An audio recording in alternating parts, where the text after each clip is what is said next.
시혜정원 오디오북에 오신 것을 환영합니다. 시청하시는 동안 무엇보다 가슴 두근거리는 시간이 되었으면 좋겠습니다. 오늘 소개할 소설의 내용은 한 원룸에서 벌어진 죽음, 그리고 아무것도 하지 않은 한 사람의 기억, 밀봉해 둔 죄책감이 환청과 붉은 달로 되살아납니다. 외면한 순간이 삶 전체를 잠식하는 심리 서스펜스 소설입니다. 자, 출발합니다. 김수현 수필가의 밀봉된 마음, 2026년 광주일보 신춘문예 단편소설 당선작. 이상하게 눈이 부셨다. 나는 양손으로 눈을 비비며 고전 두 권을 들춰보았다. 제목과 표지에서부터 어딘가 심상찮았다. 구덩이는 첫 문장부터 해보라는 단어가 튀어나왔고 안개는 시작부터 비가 내리고 있었다. 그래, 그럴 수 있다. 팔로아 밀크를 천천히 마시며 책장을 넘겼다. 쌉싸름한 밀크커피가 혀를 적신다. 만족스러운 혀와 달리 두 눈은 문장을 겉돌았다. 초점이 흔들려 문장 주변의 여백으로 자꾸 미끄러졌다. 진짜 이야기가 숨어있다는 듯 여백을 가만히 들여다봤다. 누군가 그 안에서 속삭이는 것만 같았다. 눈을 감으면 들릴지도 몰랐다. 순간 감고 싶은 충동이 일었지만 눈에 힘을 바짝 주었다. 실바를 찾은 건 이곳에 책이 넘쳐났기 때문이다. 이름난 신축 아파트 상가라 그런지 카페 분위기도 남달랐다. 나는 구석자리에 앉아 귀를 기울였다. 카페는 사람들로 북적였지만 의외로 조용한 편이었다. 모두 낮은 목소리로 대화를 나누거나 말없이 술을 마시고 책을 읽었다. 물론 스마트폰을 들여다보는 사람들도 있었고 이름 모를 싱그러운 관목들이 사람들을 에워싸고 있었다. 관상용치고는 꽤 큰 편이어서 마치 정원 같기도 하고 숲 같기도 했다. 카페 입구부터 홀까지 작고 네모난 회양목이 양쪽에 서 있는 것도 독특했다. 그 사이를 지나야지만 책장에 닿을 수 있었다.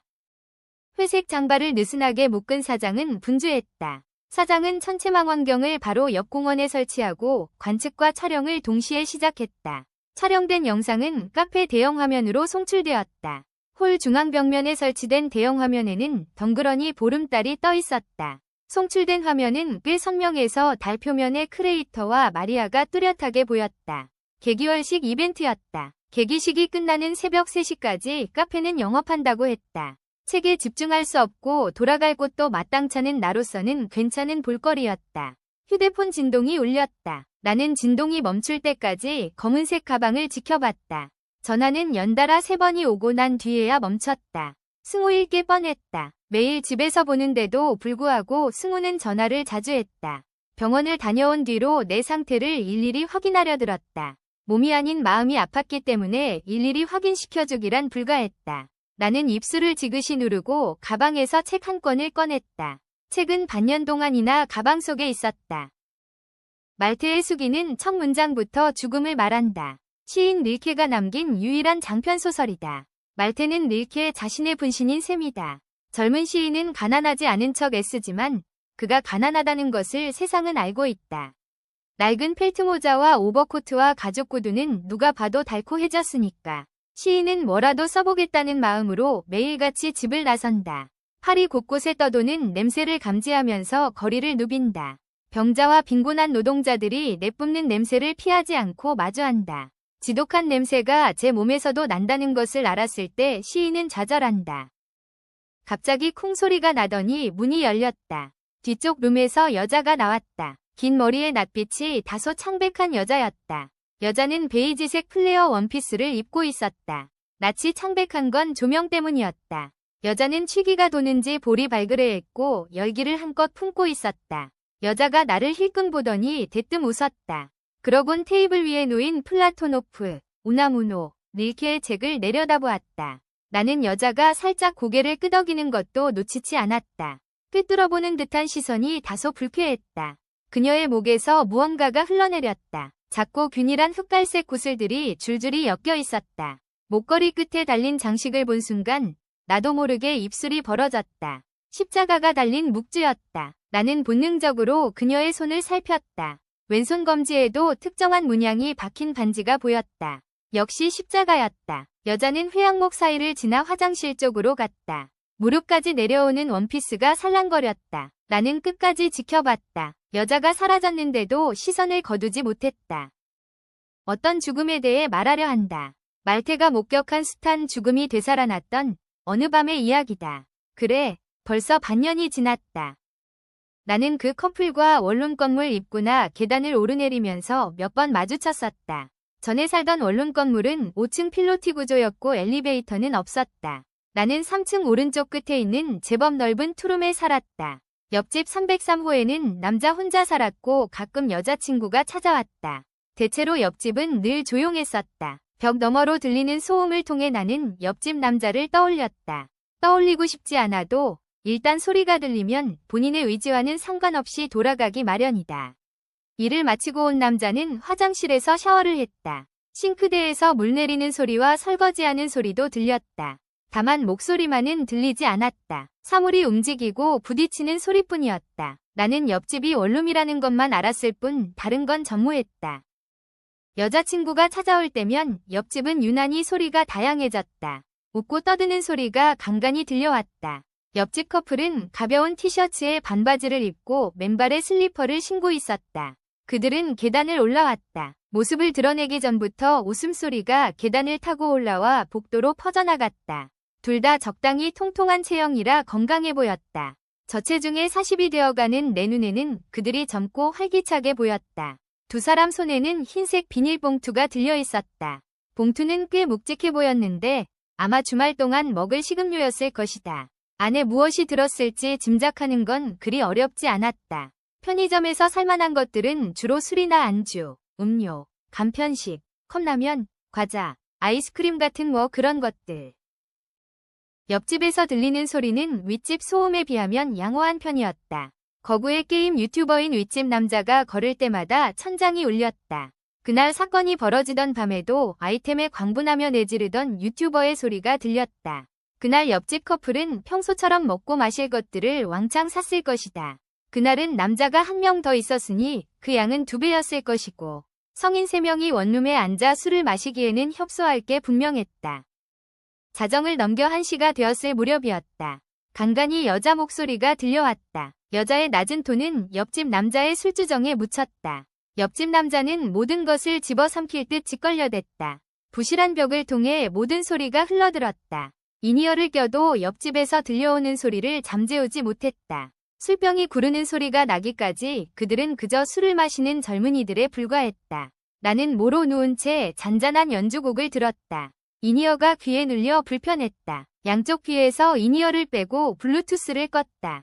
음악은 그대로 켜두었다. 그때 갑자기 옆집 남자가 소리쳤다. 시발, 좀 닥치라고.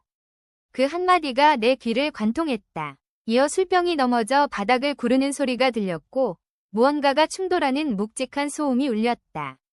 옆집 남자가 벌떡 일어나 누군가를 가격한 듯했다. 일어날 것도 없이 몸을 기울여 손만 뻗어도 닿았을 것이다. 그곳은 협소하니까 누군가 현관문을 열고 재빨리 복도로 뛰쳐나갔다. 곧이어 방 안에 있던 두 사람도 뒤따라 계단을 뛰어 내려갔다. 나는 당연히 그들이 내려갔다고 생각했다.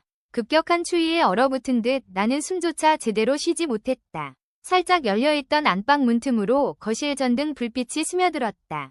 마치 호흡관에 연결된 숨줄기 같아서 나는 눈을 떼지 못했다. 술자리에서 싸움은 비일비재하다고 되뇌었다. 곧 지나갈 바람이라고. 그러나 폐부 깊숙한 곳에 서늘한 바람이 지나갔다. 오래전에 밀봉시킨 기억이 바람에 꿈틀거렸다.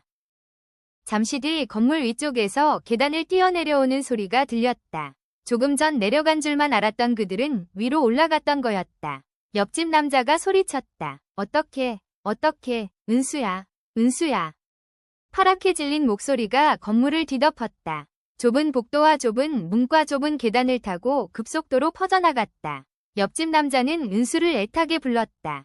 귀를 찌르는 날카로운 소리가 내 몸을 옥죄었다. 현관에 이중문이 있었지만 소용없었다. 이 건물은 5층까지 있었고 아마 전세대가 남자의 절규를 들었을 것이다.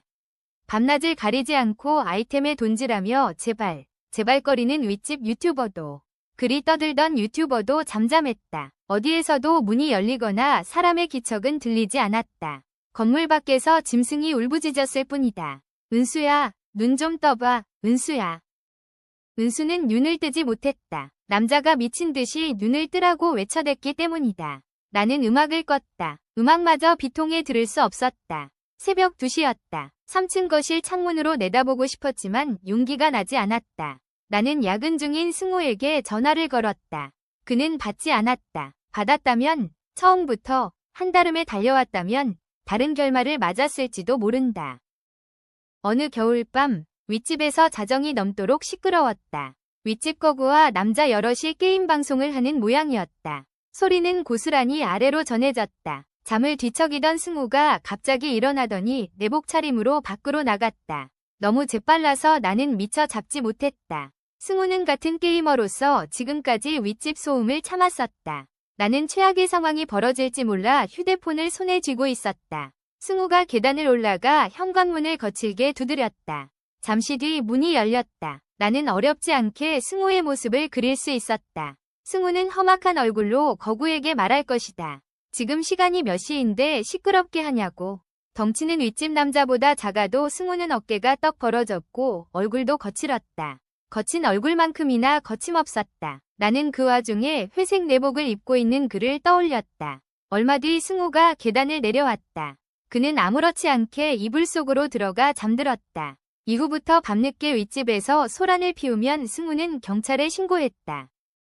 또 어느 날이던가 안방에서 창밖을 보던 승우가 갑자기 휴대폰으로 어딘가로 전화했다. 네, 옆집에 사다리가 놓여 있는데요. 전에는 없었는데요. 나는 무슨 일이냐며 창가로 갔었다. 정말 옆집 벽을 따라 2층까지 기다란 철사다리가 놓여 있었다. 도둑이 든 건 아닌 것 같은데 공사를 하려고 하는 거 아니야? 와보면 알겠지. 승우는 그랬다. 자신의 감대로 움직였다. 얼마 뒤 경찰에게 전화가 왔다. 승우는 네, 알겠습니다. 하며 전화를 끊었다. 2층에 놓인 사다리는 내가 짐작한 대로였다. 새를 놓기 위해 공사 중이라고 했다. 나는 그런 승우가 과하다 싶으면서도 그럴만할지도 모른다고 여겼다. 누군가가 위험에 처한다면 그 손길은 절박할 테니까. 승우였다면 사고를 막을 수 있었을 것이다.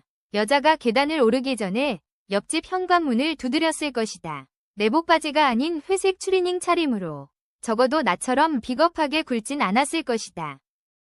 나는 왼손으로 회양목 가지를 살짝 건드렸다. 손톱만한 연두빛 잎사귀들이 가지 끝에 촘촘히 붙어있다. 실바는 라틴어로 숲이었다. 숲을 구성하는 관목들이 사람들을 에워쌌다. 나는 숲속에 떠있는 달을 응시했다. 지구 그림자의 보름달이 조금씩 가려졌다. 크레이터는 운석이나 소행성 충돌로 생긴 원형 분화구였다. 나는 깊고 어두운 마리아를 한동안 응시했다. 내부에서 붉은 용암이 분출되어 굳어진 흔적, 라틴어로 바다라고 불렸다. 안팎으로 생긴 상처가 서서히 깎여나갔다. 회색머리 사장은 테이블 오더 화면에 개기월식에 참고할 만한 것들을 몇 가지 띄워두었다. 맞은편 구석자리에 앉은 남자는 왼손목에 찬 스마트워치를 수시로 확인했다. 그러다 한 번씩 창밖을 바라봤다. 책 한 권과 붉은 와인잔이 남자 앞에 놓여 있었다. 벌써 몇 잔이나 마신 듯 그의 몸은 의자에 축 늘어져 있었다. 책은 장식품에 불과하듯 손도 대지 않았다. 나는 붉은 와인잔을 물끄러미 보다가 창밖으로 시선을 돌렸다. 잠시 뒤 알바생이 원목 갈색 트레이에 레드와인 한 잔을 들고 왔다. 맞은편 테이블의 와인잔은 금세 비어 있었다. 알바생은 맞은편 테이블에 레드와인을 놓고 빈잔을 가져갔다. 나는 핏빛을 띠는 와인을 보다 눈을 질끈 감았다. 다시 전화가 울려대기 시작했다. 나는 가방에서 휴대폰을 꺼내 테이블 위에 올려두었다. 부재중 전화 5통. 지금부터 승우는 안달이 날 것이다. 나는 그의 숨이 헐떡거릴 때까지 전화를 받지 않을 셈이다. 테이블 오더로 칵테일 한 잔을 더 시켰다. 어딘가에서 피아노 소리가 들리기 시작했다. 아마 상가 학원일 것이다. 실바에는 어떤 음악도 흐르지 않았다. 음악이 사라진 공간에서 모든 소리는 여과되지 못한 채 파동을 일으켰다. 나는 잠시 피아노 소리를 들었다. 친숙한 멜로디였다. 어릴 적 자주 흥얼거리곤 했던 동요였다.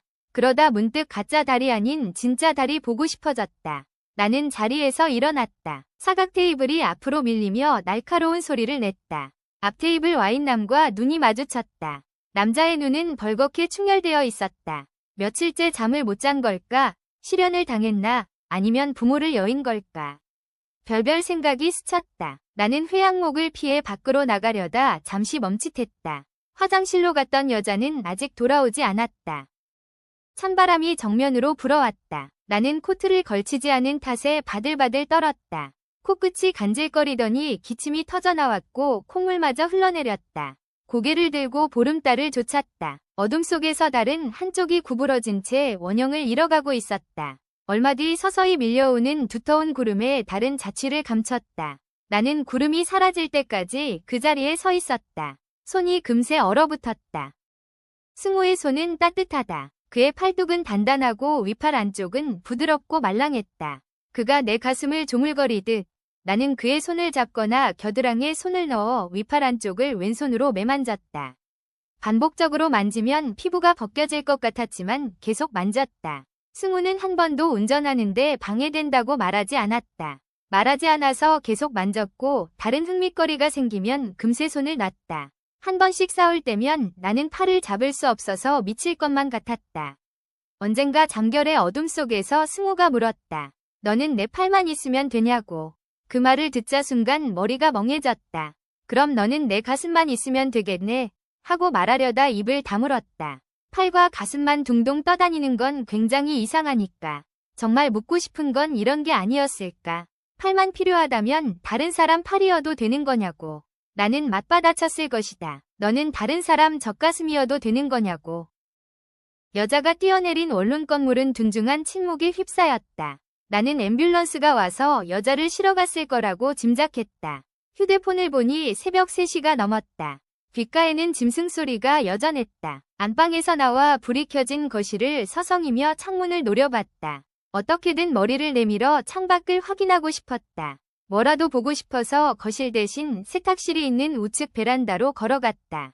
좁은 베란다 창가에 서서 얼굴을 쑥 내밀었다. 어둠 속에서 두 사람의 형체가 보였다. 그들은 오른쪽 골목에서 천천히 걸어왔다. 가로등 불빛에 두 사람이 드러난 순간 나는 손으로 입을 틀어막았다.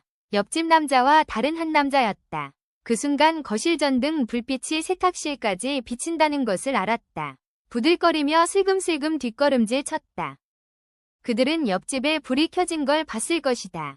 누가 사는지도 알고 있을 테고 평소 승우와 내가 일으켰던 소란도 벽을 통해 남자에게 전해졌을 것이다. 어쩌면 남자는 옆집을 속속들이 알고 있었을지도 모른다. 새벽 3시에 불이 켜져 있는 집이 몇이나 될 것인가. 다시 숨이 거칠어졌다. 승우에게 전화를 걸었다. 여전히 받지 않았다. 두 남자가 걸어오던 길가에는 낡은 건물 한 채가 있었다. 흰색 타일이 조잡하게 붙여진 작은 단층 건물. 그러나 결코 무시할 수만은 없는 건물이었다. 출입문 위 간판에 KCSI라고 쓰여있는 곳. 나는 늘 궁금했었다. 왜 이런 골목에 과학수사대가 있는지. KCSI 로고가 박힌 스타렉스 차량이 좁은 도로를 오가는 모습도 심심찮게 볼 수 있었다. 아무래도 두 남자는 그곳에서 조사를 받고 돌아오는 길인 듯했다. 인근 병원에서 오는 길일 수도 있고. 누군가의 진술이 필요했다면 그건 승우가 아닌 나였어야 했다. 하지만 경찰은 승우에게 연락했다. 경찰은 1층에 주차된 말리부 차량에 있는 블랙박스에 대해 물었다. 승우는 묻는 말에 태연하게 답했다. 지켜보는 나는 그러지 못했다. 전날 밤 승우의 차량은 공장 주차장에 세워져 있었다. 승우는 야근을 마치고 새벽 6시쯤 원룸에 도착했다. 사건이 벌어진 지 4시간이 지난 후였다.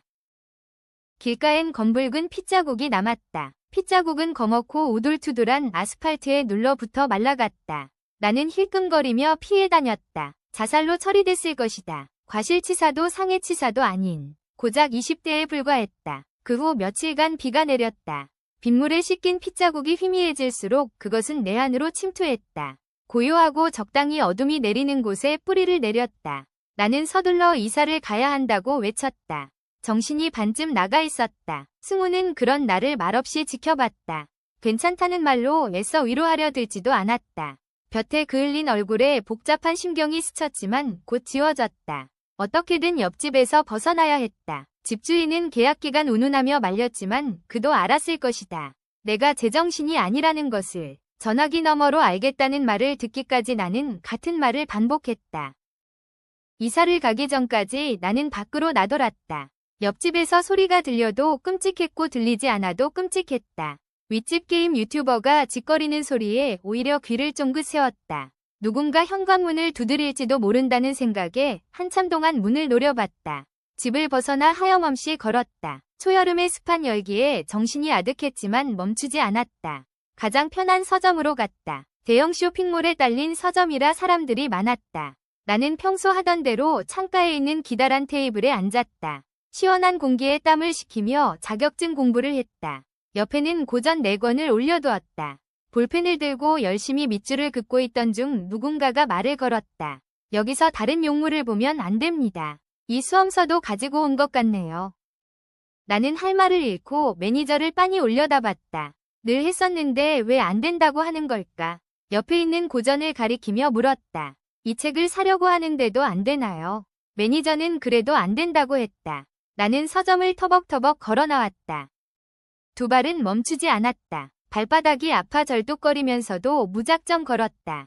가방엔 책 한 권과 수험서가 들어있었다. 매니저의 단호한 말투가 귓가에 맴돌았다. 걸음을 멈추고 가방을 던져버리고 싶었다. 차마 던지지 못하고 끈적거리는 몸을 이끌고 다시 걸어갔다.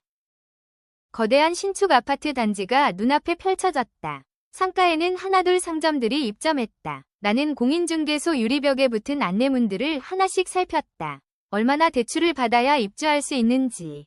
일을 그만둔 지 3달이 되어 생활비도 빠듯했다. 며칠 뒤에는 빌라로 이사를 가야 했다. 이사 비용도 만만치 않았다. 상가 끝에서는 공사가 한창이었다. 암록색 천막으로 둘러친 전면엔 오픈 예정이라고 큼지막하게 쓰여 있었다.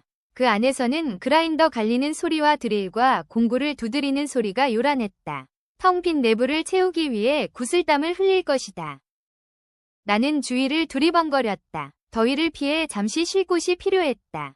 분식집이라도 들어갈까 고민하다 고개를 저었다. 창 너머로 삼삼오오 모여 앉아 분식을 먹는 사람들이 보였다. 어린아이들과 부모들이 떠드는 소리가 내 발걸음을 붙잡았다. 나는 걸음을 돌렸다. 따가운 볕에 한껏 달궈진 거리를 다시 걸었다. 순간 눈앞이 아득해지더니 몸이 휘청거렸다.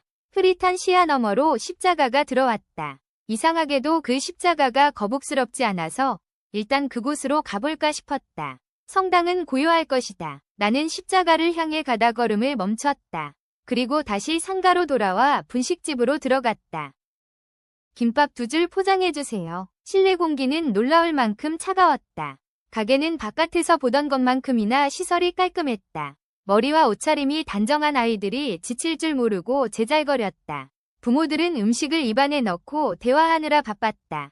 버튼을 누르듯 갑자기 웃음이 터져 나오기도 했다. 나는 출입문 앞에서 그들을 지켜봤다. 귀를 틀어막고 싶었지만 막지 않았다. 저들의 웃음이 전염되길 바랐다. 아이들의 싱그러움이 조금이라도 내 안에 뿌리내리길 바랐다. 나는 베란다 원목 테이블에 앉아 말테의 수기를 펼쳤다. 빌라 4층에는 제법 널찍한 베란다가 있었다. 그러나 얼마 못 가 창밖으로 시선을 돌렸다. 물결치는 나무를 조용히 응시했다. 집 앞에는 나무가 무성한 동산이 있다. 엽록소가 사라진 뒤 나뭇잎은 점차 물들어갔다. 나는 현란하게 물든 나무가 아닌 녹색을 유지하며 생육을 이어가는 가시나무를 관찰했다. 행인들은 가시나무에서 떨어진 도토리를 무심히 밟고 지나갔다. 간혹 허리를 한껏 굽혀 도토리를 줍는 사람도 있었다. 나는 거리를 보면서도 서서히 번져가는 붉은 잎을 의식했다. 핏물이 흩날리듯 공중에서 강렬한 빛이 내렸다.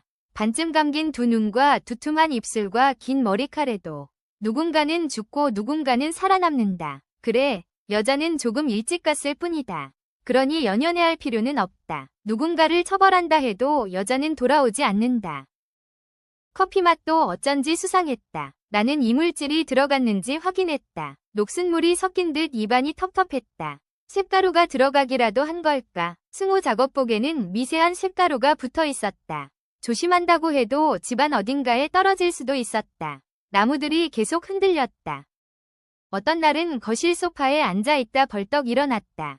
여전히 수상했다. 나는 눈살을 한껏 구기며 창밖을 내다봤다. 나무들이 계속 흔들렸다. 창문을 닫아도 소리가 들려왔다. 바람에 나부낄 때마다 속닥거렸다. 나무가 사람처럼 말을 한단 말인가? 그걸 들을 수 있는 초능력이라도 생겼단 말인가? 아니면 이번에도 옆집이나 윗집에서 나는 소리일까? 이사한 지 얼마 되지도 않았는데 또다시 소음에 시달려야 한다는 건 가혹하다. 이상한 건 승우에게는 이 소리가 들리지 않았다. 회사에서 돌아온 승우는 집안 곳곳을 돌아다니며 귀를 기울였다. 윗집에서 아이 칭얼거리는 소리가 들렸지만 신경 쓰일 정도는 아니라고 했다. 나름 얌전한 아이라고. 이른 아침에 옆집에서 절구 찢는 소리가 들렸지만 그것도 잠시였다. 내게도 아이 칭얼대는 소리와 절구공이 소리가 들렸다. 승우는 여자 목소리를 듣지 못했다.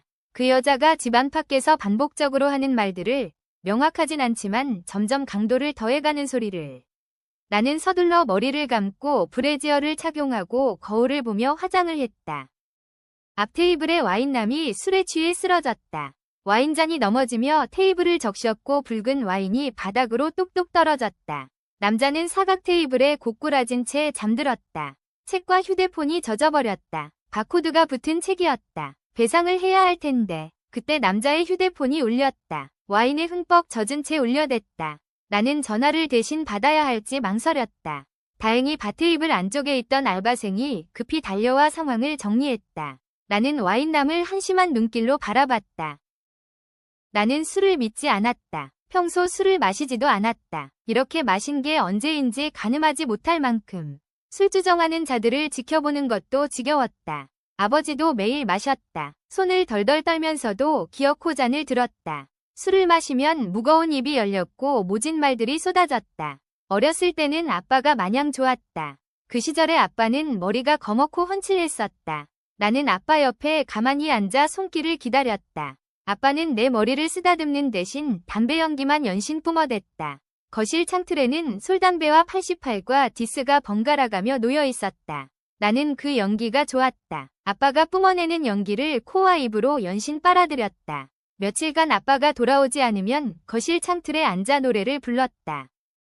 어젯밤에 우리 아빠가 다정하신 모습으로 한 손에는 크레파스를 사가지고 오셨어요. 밤새 꿈나라의 아기 코끼리가 춤을 추었고 크레파스 병정들은 나뭇잎을 타고 놀았죠. 나는 매번 두 구절을 빼먹고 불렀다. 지금도 무심코 노래를 부를 때가 있다. 술과 담배는 아버지를 구성하는 것이었다. 이제 아버지는 지치지 않고 폭언을 해댔다. 아버지의 곡절이야 모르는 바 아니지만 입을 틀어막고 싶었다. 어머니는 안주를 준비하고 식탁에 앉아 같은 말을 듣고 또 들었다. 그러다 어머니도 한두 잔 술이 늘었다. 여전히 눈이 부셨다. 삼각형 마티니 잔에 가는 스템을 잡고 연거푸 마셨더니 칵테일이 금세 사라졌다. 감각이 점차 무뎌졌다. 눈이 부셔서 견딜 수 없었다. 휴대폰은 종일 울려댔다. 진동이 멈추자 화면에는 부재중 전화 9통이라고 떴다. 이제 앞 테이블은 텅 비었다. 와인남은 이곳에 살 것이다. 멋진 상가가 딸린 신축 아파트. 나는 왼손을 들어 머리를 움켜쥐었다. 술기운 때문인지 온갖 녹색이 어우러져 숲이 깨어나는 것만 같았다. 그러다 보고야 말았다. 숲속에 떠있는 달을.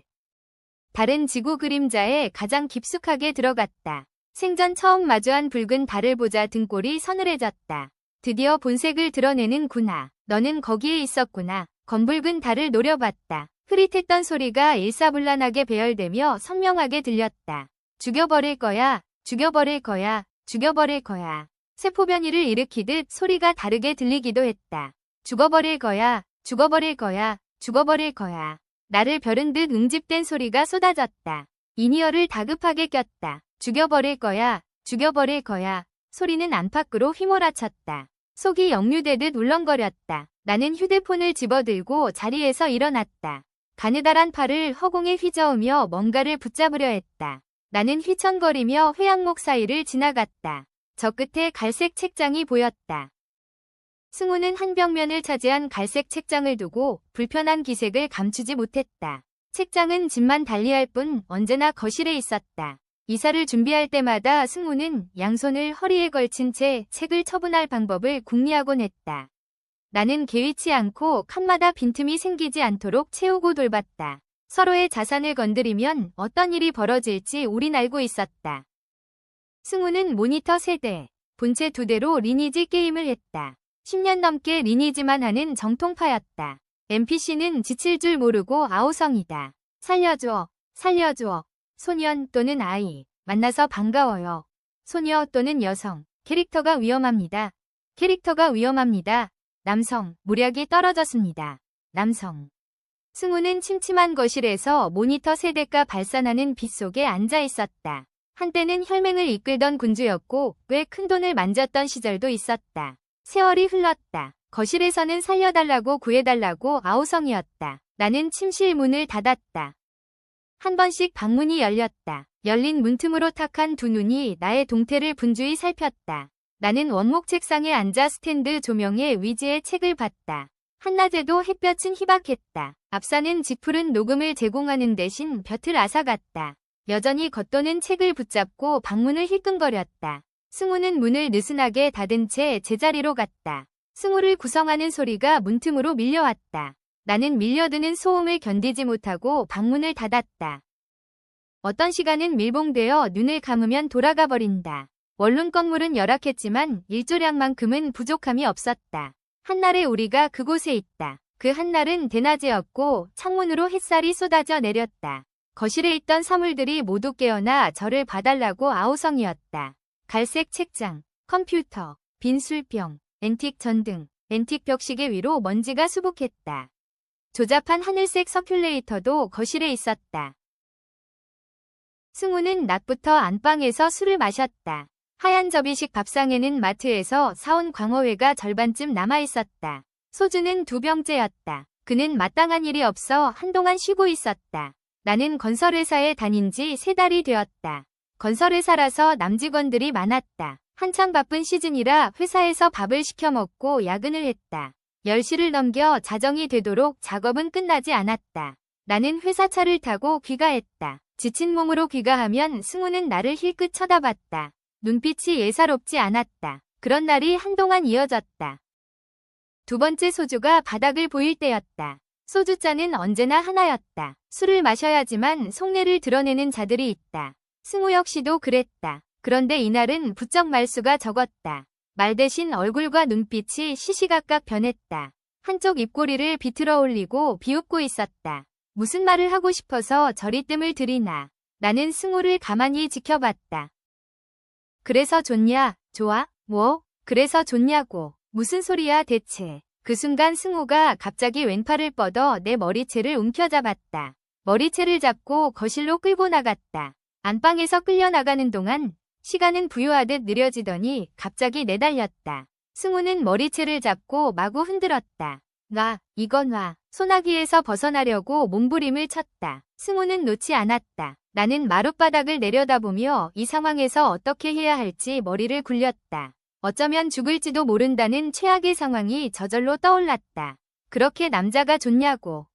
승우가 소리치며 머리채를 놨다. 나는 고개를 들어 한 짐승을 봤다.